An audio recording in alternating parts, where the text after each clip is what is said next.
Anda telah mengunduh podcast yang dipaparkan oleh Pendeta Dr. Erastus Sabdono ini dari truth.id/voice. Selamat mendengarkan podcast ini. Shalom saudara, salam sejahtera. Kebenaran hari ini berjudul Menentukan Nasib Kekalnya Sendiri. Saudara, hendaknya kita tidak berpikir bahwa setelah di balik kubur atau setelah orang meninggal masih ada kesempatan untuk diampuni atau diubah nasibnya. Ketika seseorang jantungnya berhenti berdetak, itulah akhir dari segala-galanya. Artinya tidak ada kesempatan untuk bertobat, tidak ada kesempatan untuk diampuni, ya. Tidak ada kesempatan untuk diubah nasibnya.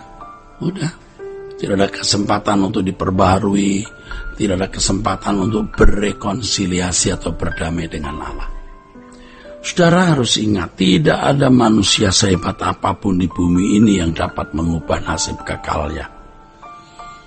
Kalau tidak mulai di dunia ini, bertobat. Dan tidak ada manusia sehebat apapun di bumi ini yang dapat mengubah nasib kekal orang lain setelah orang itu meninggal. Tidak ada ritual atau seremonial apapun yang bisa mengubah nasib kekal seseorang setelah orang itu meninggal dunia.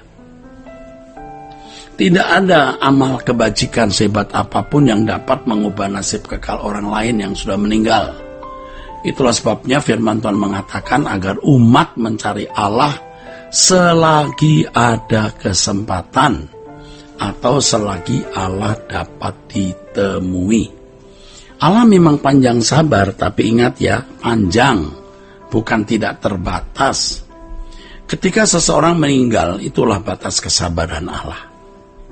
Yaitu kalau seseorang tidak bertobat, maka kekalah dosanya dan pasti binasa. Nah, terkait dengan hal ini, kita bisa menghayati betapa berbahayanya orang yang tidak bertobat itu, ya saudara. Allah memang panjang sabar, tapi panjang bukan tidak terbatas. Ketika seorang meninggal, itulah batas kesabaran Allah. Yaitu kalau seorang tidak bertobat, maka kekalah dosanya dan pasti binasa. Dalam hal ini kita bisa menghayati betapa berbahayanya orang yang tidak bertobat sejak dini. Untuk itu juga kita bisa mengerti betapa berharganya waktu dan kesempatan yang Tuhan berikan kepada kita untuk membenahi diri guna mempersiapkan kehidupan kekal kita. Orang percaya harus menolak semua ajaran yang berindikasi seakan-akan boleh ada upaya untuk mengubah nasib kekal orang yang sudah meninggal, baik dengan doa, ritual, dan berbagai seremonial. Pengajaran yang memperkenalkan praktek seperti itu membuat orang percaya tidak bersungguh-sungguh dalam mempersiapkan nasib kekalnya di balik kubur, karena masih memiliki harapan bahwa orang-orang yang masih hidup pada waktu dirinya meninggal nanti dapat mengubah nasibnya. Inilah yang membuat banyak orang tidak memiliki perasaan krisis terhadap kekekalan, dan membuat orang tidak memiliki perasaan krisis terhadap kekekalan dan pertanggungjawaban di hadapan tata pengadilan Allah nanti. Tidak memiliki perasaan krisis terhadap kekekalan dan perasaan krisis terhadap pertanggungjawaban di hadapan tata pengadilan Allah. Hamba Tuhan yang benar tidak akan mendoakan orang yang sudah meninggal agar diterima di sisi Tuhan. Ya, pada waktu memimpin acara pemakaman misalnya atau kebaktian penghiburan orang meninggal, tidak lagi mendoakan orang yang meninggal supaya masuk surga. Nah, di sini ada dua hal yang sangat prinsip dalam kehidupan yang menyangkut nasib kekal seseorang. Pertama, setiap orang bertanggung jawab atas kehidupannya sendiri. Tidak ada manusia yang bisa menentukan nasib sesamanya sejak hidup di bumi. Memang kita bisa mempengaruhi atau bisa memberi dampak nasib kekal seseorang sejak orang itu masih hidup loh, ya. Tetapi kalau orang itu masih sudah meninggal, ya tidak bisa diubah lagi, tidak bisa dipengaruhi. Maka nasib kekal orang itu ditentukan oleh apa yang telah dilakukannya sendiri selama hidup di bumi ini. Kedua, setelah seseorang meninggal dunia, merupakan keadaan permanen yang tidak bisa diubah oleh siapapun. Bahkan Allah sendiri tidak akan mengubah nasib kekal seseorang. Sebab setelah seseorang meninggal dunia, orang itu harus menanggung segala sesuatu akibat perbuatannya selama hidup di bumi. Tidak ada manusia yang masih hidup dengan cara apapun dapat mengubah nasib kekal orang yang sudah meninggal. Terkait dengan hal ini, kita bisa menghayati betapa berharganya waktu dan kesempatan yang Tuhan berikan kepada kita untuk membenahi diri guna mempersiapkan kehidupan kekal, saudaraku.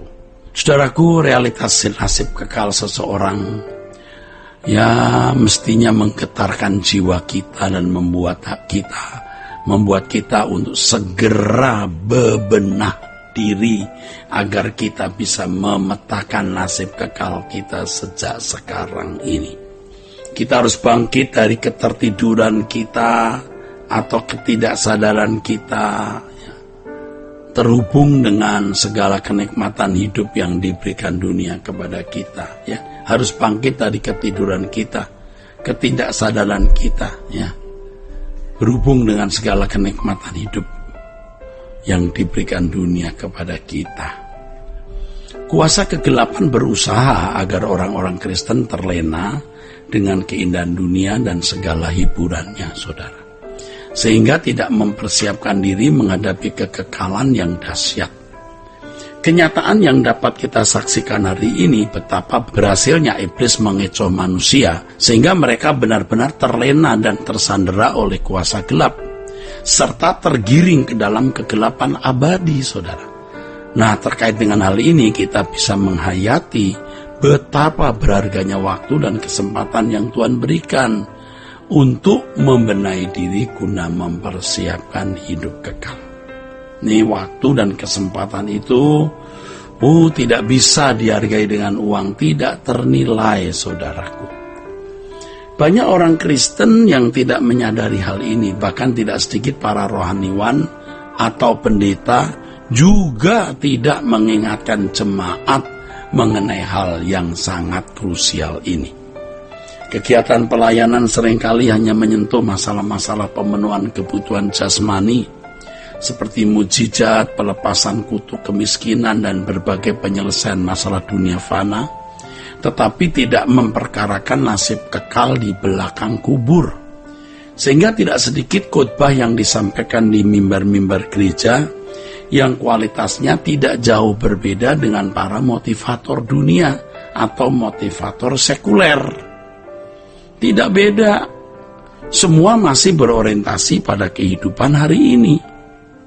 Mestinya yang membedakan pemberita kebenaran dengan motivator adalah pemberita kebenaran menekankan pemberitaannya pada kesucian hidup. Ya, tentu kesucian hidup yang berstandar Allah, serupa dengan Yesus atau sempurna seperti Bapa, dan fokus langit baru dan bumi baru.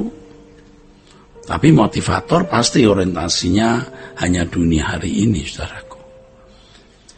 Gereja harus menyampaikan firman yang memiliki benar-benar fokus yang jelas sehingga jemaat mendapat pesan kuat tentang kenyataan kesementaraan atau kefanaan hidup dan betapa tidak berartinya segala keindahan dunia hari ini. Nah, ini yang harus terus disampaikan kepada jemaat. Apa artinya kekayaan berlimpah dan keindahan dunia ini?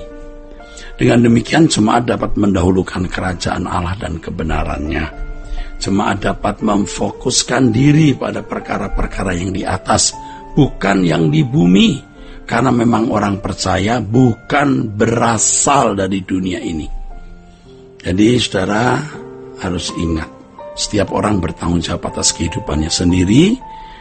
Tidak ada manusia yang bisa menentukan nasib sesamanya. Ya, Tuhan memberkati saudara. Sola Gracia. Untuk berlangganan renungan harian dalam bentuk cetak, silakan hubungi Truth Literatur di nomor telepon 0878 7870 7000. Untuk mendapatkan CD khotbah, MP3 renungan Truth, dan CD album lagu produksi Sola Gracia, Anda dapat menghubungi di hari dan jam kerja di nomor telepon 021 638 60953. Tuhan Yesus memberkati. Sola Gracia.